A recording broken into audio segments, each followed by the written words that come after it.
Hello, my friends. It's Deborah Poneman, founder of Yes to Success Seminars, where we offer knowledge and tools for you to live your ultimate life and ageless. Anti-aging for your brain, your body, and your future. And today I'm coming to you from Seattle, Washington, where I'm spending this Thanksgiving holiday with my daughter and her fabulous husband, and of course, Ranger the Wonder Dog, who is here with me. So here we are, 2 days after Thanksgiving in the US, and no surprise, I want to talk about gratitude. I know that everyone else has been talking about gratitude this week, but at least you've had 1 day break in between all the gratitude emails. And some people say, well, every day should be a day of Thanksgiving. Of course, we should have gratitude every day. But how cool is it that on the same day every year, everyone across the US and on other days in other countries, everyone stops and takes time out of their busy schedules to be with family and friends and enjoy delicious food and laughter and a good football game, or maybe a game of charades or Cards Against Humanity, depending, some hugs, and taking the time to reflect on all that we have to be grateful for. Even if you're by yourself, you still have the day to spend reflecting on all that's good and what you are thankful for. One of my favorite researchers on gratitude is Dr. Robert Emmons. He's a professor of psychology at UC Davis and an author of numerous books, including Gratitude Works and The Psychology of Gratitude and The Little Book of Gratitude. You get the picture. I actually first heard about him when I was visiting my nephew at UC Davis, and I was fortunate enough to sit in on one of his lectures.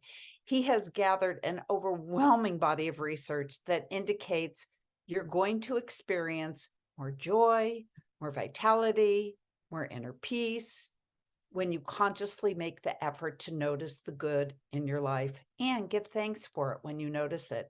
He found in his research that people who expressed gratitude had better sleep, they had fewer headaches, they had less gastrointestinal difficulties, fewer respiratory infections, and not surprisingly, improved mental health and happiness. Even people with chronic diseases like heart disease had better outcomes when they were grateful. One study that Dr. Emmons and his colleague Michael McCullough of the University of Miami did was, well, this is my favorite. They randomly assigned participants to 3 groups, and the participants kept a journal. And one group was told to record each day 5 things that they were grateful for that occurred.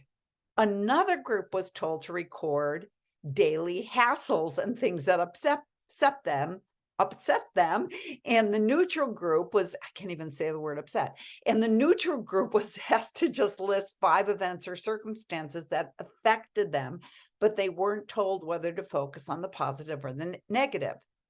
Well, the types of things people listed in the grateful group were like, I had a beautiful exchange with my sister. I swam with the porpoises. A friend invited me to be in her book group.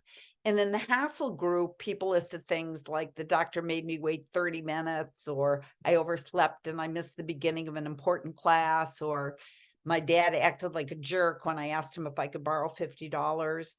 Well, after 10 weeks, participants in the gratitude group not only reported feeling better about their lives as a whole, but were statistically more than 25% happier. That's a lot than the hassle group, as determined by an objective questionnaire.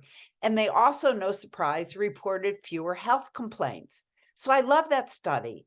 But what about when stuff happens and life really, really is unkind? Can you still be happy? Well, the answer, according to Dr. Robert Emmons, is yes, you can. In fact, findings show that adversity, listen to this one, can actually boost your gratitude and your appreciation of life.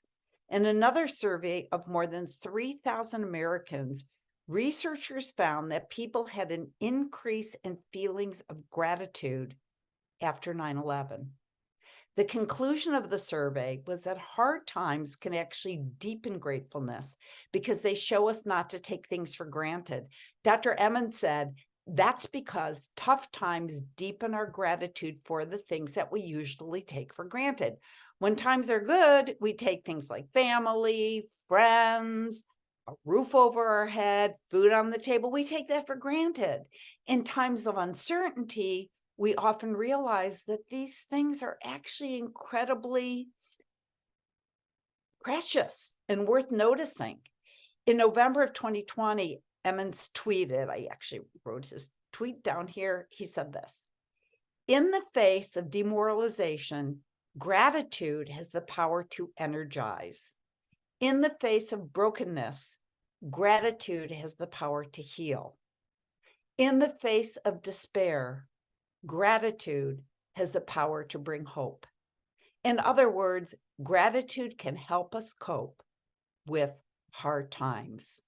So, what are some concrete ways that we can express gratitude? Well, the first one is notice the bounty around you. You can begin by noticing the bounty of nature. It's a great place to start. I see the beautiful like red and orange leaves in the fall, and I say, thank you, God. Or the unspeakable beauty of the first snowfall in winter. Those of you who live in places where the snow falls, you open the curtain and there's that glistening, sparkling snow. Thank you, God.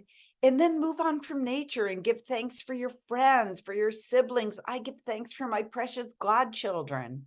Next, show appreciation for the people around you outwardly. The mailman, the checkout person at the grocery store, your neighbor. Share compliments. Why would you possibly keep it to yourself when you notice something wonderful in another human being? Even if it's just their cool shirt, share it with them. Another way to increase gratitude, say grace before your meals. It not only puts the energy of love into your food, but when you do it with a group, it forms a circle of love. And like Dr. Emmons said, keep a gratitude journal. You saw what happened when people wrote down what they were grateful for. And I have a few more ideas that I found in this writing channeled through the wonderful angel communicator, Ann Albers. I just have to read to you what she said in her download from the angels. She said this: when you're stuck in traffic, appreciate your car. Appreciate the songs on the radio. Appreciate the person you love the most or the sky overhead. If you're ill, you can appreciate the warmth of the cozy blanket or the cup of tea. If you're feeling scared, appreciate a moment of laughter with a friend or perhaps a song that gives you a few moments of peace or upliftment. While the world rants about its problems, you can appreciate its miracles. While those around you might try to convince you of all that is wrong with life, you can seek out and appreciate what is right. While the doomsdayers tell you the economy is failing, the world is coming to an end, and that your climate is going to hell in a handbasket, you can smile and choose to live in God's economy by appreciating the moment right in front of you, right here, right now. You could take a moment and marvel at nature's miraculous ability to regenerate, sometimes without the slightest bit of help. Dear ones, make every day a day of thanksgiving. Make every day a day of seeking out things and people to appreciate. In the meanest of individuals, if you were to look hard enough, you could find something to appreciate. Perhaps they have a passion that comes out in unpleasant ways, but is nevertheless still a passion. Maybe they are angry because they feel helpless, because in their depth they care strongly about an ideal. Perhaps the person who just cut you off in traffic is afraid of being late, but at least they care about meeting their commitments. We are not saying to you that you should stick around for bad behavior if you can avoid it. We're not saying you should pretend it doesn't exist or give it another second of your focus. However, when bad behavior is unavoidably in front of you, you can still look around for something to appreciate. When you don't like something on the news, you can appreciate your remote control and switch the station. When the relative you try to avoid starts lecturing you, you can point out something about them that you can appreciate and then change the topic. I love that you care so much about me to share this with me. I love that you want the best for me. Thank you. Then change the topic or walk away. Or maybe you're around someone going on and on about their beliefs and trying to impose those beliefs on you. You can easily say, "Isn't it wonderful to be alive and to care about something so passionately?" It's better than being apathetic. Then switch the topic or walk away. You have the power to find something to appreciate in any given circumstance.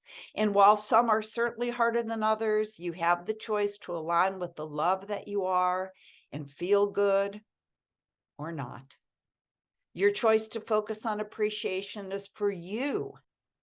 Spending your life seeking out things to appreciate enables you to open the windows of your perception to all that is good, loving, and beautiful. And in doing so, you will see the light amidst the darkness, the harmony despite the chaos, the beauty, love, and grace, even in the world that is certainly stirred up at the moment. You are the light workers. You are the light focusers. You are the appreciators.